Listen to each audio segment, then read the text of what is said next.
你见过如此奔腾的黄河吗？这就是世界上最大的金色瀑布，也是中国仅次于黄果树的第2大瀑布——黄河壶口瀑布。我们记忆中的那篇课文，过去50块钱人民币的背景，柯受良飞越黄河，这些故事都发生在这儿。中国音乐史的里程碑巨作《黄河大合唱》也是以它为灵感诞生的。源出昆仑眼大流，玉环九转一湖收。源自昆仑山的黄河之水是在这儿发出了它最沉重的声响。我们看，上游400米左右宽的黄河河道，在这个地方是陡然收缩，变得只有40-50米，然后再从20多米高的陡崖上倾泻而下，流入一个深不可测的峡谷当中。这个谷中谷啊，是一个地质奇观，它号称10里龙槽。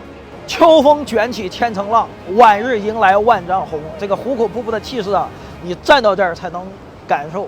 我简直是觉得1秒入情，1秒入戏，就是你的心跳、血流速都加快，感觉跟这个壶口瀑布的水是一样的。你站到这儿才明白了那一句啊，为什么说壶口是我们中华大地上跳动的脉搏？它诉说着我们整个中华民族的变迁。正是在黄河无私的哺育下，我们才创造了那么多的辉煌。仰韶彩陶的浪漫纹路，殷商甲骨的神秘字符，秦汉长城的雄浑气魄，唐诗宋词的锦绣华章。当然，它也见证了我们这个民族深深的苦难。1938年10月，一个叫光蔚然的诗人东渡黄河的时候，曾经路过壶口瀑布。那个时候，华东、华中、华北大县国土已经沦入日寇之手，广州、武汉这些大城市也相继陷落，中华民族到了最危险的时候。当时光蔚然东渡黄河之时，他就在这里，他就看到了黄河上那些船夫在激流之中和惊涛骇浪搏斗的场景啊，并且他们高唱嘹亮的号子，让他的内心啊震撼不已。尽管啊这个秦晋峡谷水流湍急，但是这个位置呢，它是2省交界，是一个非常重要的交通枢纽，所以在过去呢，也是一直有渡口，还有一个奇观叫旱地行船啊，就是壶口这一段虽然没法过，船呢是到上游，人和货卸下来，然后船夫啊会拿这个滚木把这个船从旱地上运到下游，再从下游登船。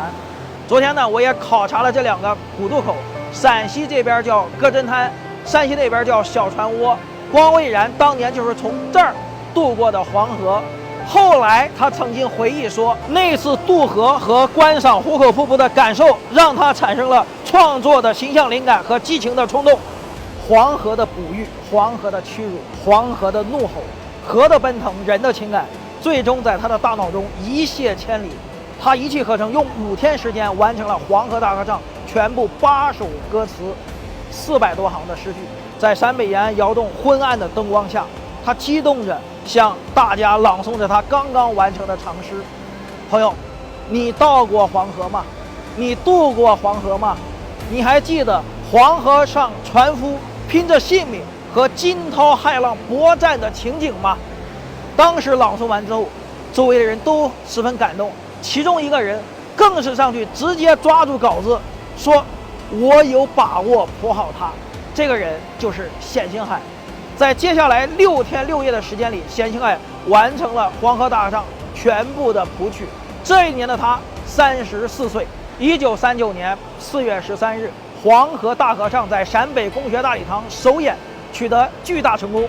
最终，他传唱大江南北，他用音乐的形式传递了黄河的精神，向全国人民发出了战斗的警告。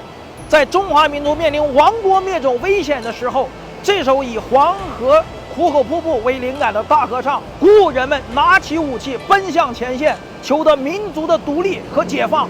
但是，中华民族的儿女啊，谁愿意像猪羊一般任人宰割？我们抱定必胜的决心，保卫黄河，保卫华北，保卫全中国。